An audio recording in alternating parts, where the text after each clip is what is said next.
Hello, my name is Zachary Downing, and I've been at Improv for about 5 years now. So this video is going to be about how to set up a structure of a scene for improv, acting tips for improv, everything like that, maybe how to approach an audition if you're feeling up for it. So if this video is for you, keep watching. So I would like to introduce now my very good friends, Lydia Filipini and Sidney Aaron Aptaker.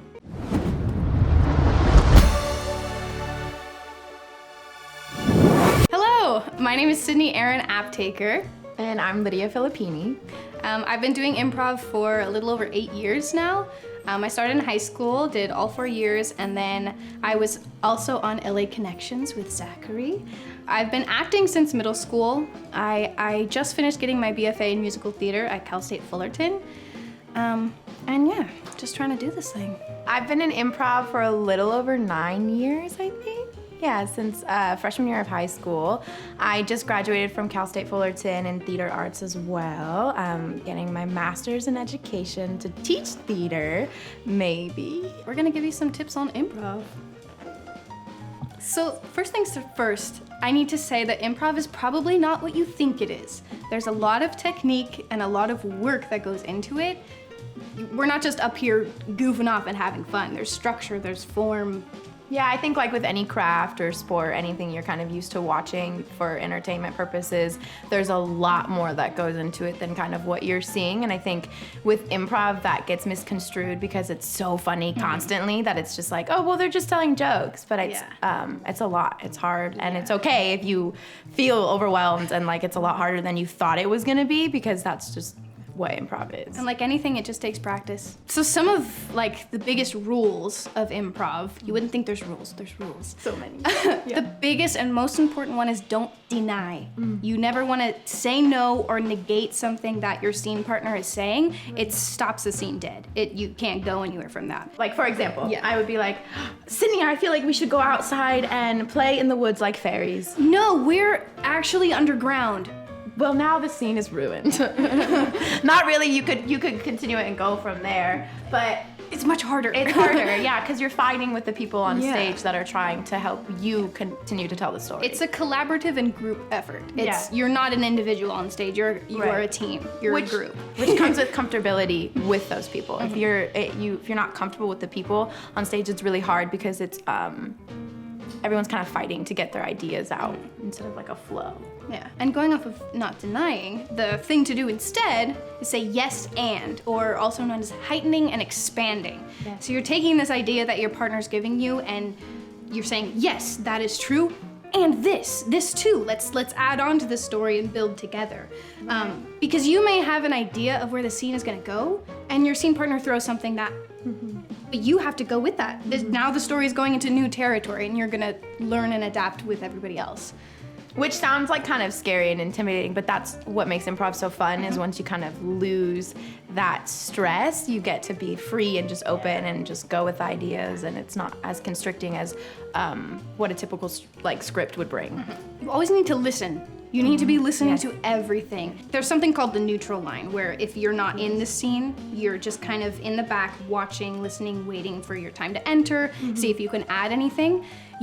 It's important to remember names, places, what is going on. You don't want to come into the scene and say something that negates something that's already been established. You need to know everything that's going on.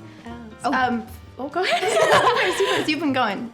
Roll. Questions. Yeah. Questions don't add anything unless it's like a very specific thing called a loaded question.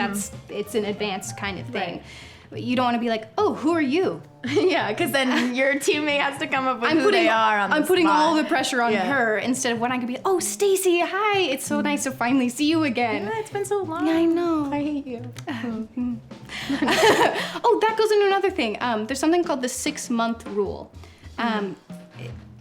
If you do a scene by saying, you don't want a nice to meet you scene, it's hard to get up from that. So the rule is you want to know the person for at least 6 months. Much more at stake. Yes, it heightens the stakes. It allows for more building of the scene, more building of your own character. Physicality is super important. It's something that's, I I struggle with the most, because I think it really does come with being completely comfortable with yourself.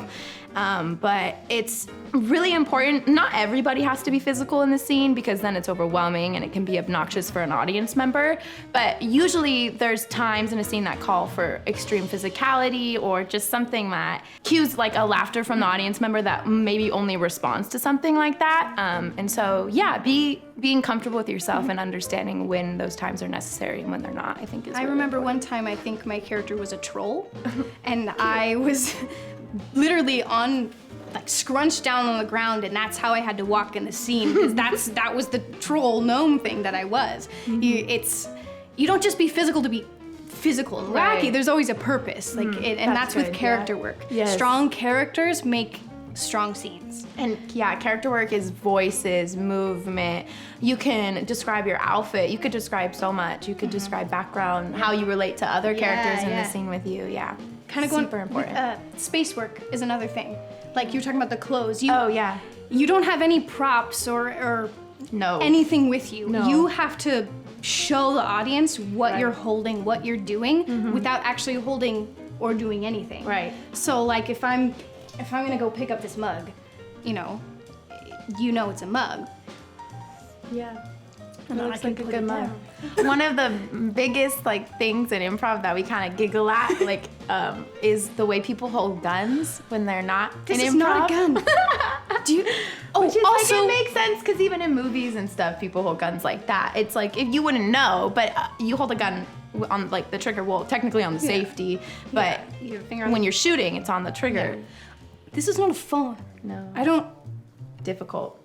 No, I don't. Rough. I don't hold my phone like this. You hold your phone like this. You're gonna, you have to be real, truthful. Improv Yeah. isn't fake. You're putting true things. The comedy comes from realness. I was gonna say, with the realness, don't go for cheap laughs. Like the jokes that you think are gonna be funny, like fart jokes, sex jokes. You don't want All of poop, those. vomit. Yeah.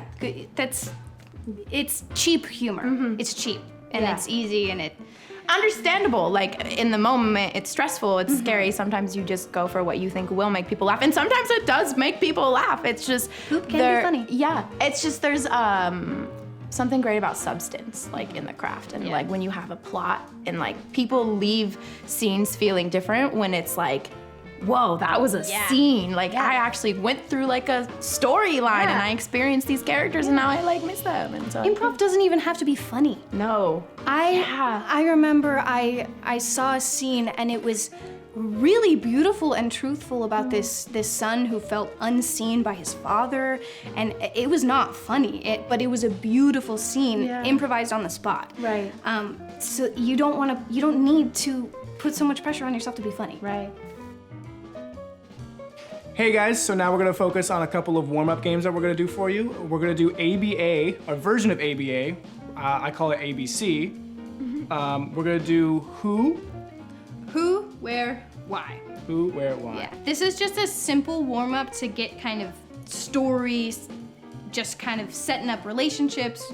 You're gonna set up who you are to each other, names, relationship, where you are, where we physically are, and why we're here, which is the start of a normal scene. You need all these elements to have a good scene. Yeah. Alrighty. So when you're ready.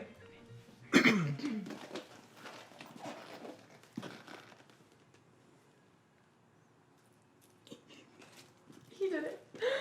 Stop it right now, Sally. Tell me Danny proposed to you. Tell me Danny proposed to you, Sally. Tell me. I propose to Sally. You proposed to Sally. Hi. And what better to do it than Balboa Park? Balboa Park. It's just an amazing love park. my favorite place. Yeah. Sally and I, it's when our first date, so. Oh my gosh. And we wanted to bring you here because you're so special to us. Of and course. You should be as much a part of this as we are. Absolutely. Thank you so much. I'm so glad we were able to move past Yeah, everything. of course, yeah. So great. It's been awesome. Okay, well, am I your maid of honor? That's a little forward, but I am. Aren't you got I? it. Yeah. So I always hated you. We're good. And scene. Scene. Yeah. So you set up a plot. It's kind just of. all about establishing things. Yeah. Because the more you communicate with your partners, the more everyone's on the same page and we can all move the story forward together. Yeah. I don't believe we got her name, but in the scene we did get Sally and we did get Danny, and obviously we were proposing, and we also proposed at Balboa Park, which was where our first date was. In the And we were scene. here to bring a good friend, future maid of honor. Past relationship, possibly. Yes. We have gotten through something. Just teaching you how to like set up what the basic foundation of any scene would be to get like the kind of get you in the habit of saying all these things kind of quickly so that you can focus on the more comedic elements or just like expanding the scene as you go. They always say that you want to set up like characters and relationships within the first 30 seconds. That to the should minute always of- be one of the first things that you do. Yeah. Because it not only does it help the audience, it helps your teammates too. To know just what's going on. Yeah. Hey guys, thank you so much for watching. I'm Zachary Downing, of course, again. Sydney People Aaron, know. app taker. My YouTube channel and my Instagram will be down below. Follow, listen up. Lydia Filipini. My Instagram will be linked below if you want to follow. There's not much improv content, but you know, that's cool. And of course, my Instagram will be linked below. And thank you so much for watching. I hope you had a pleasure watching, and we'll see you next time.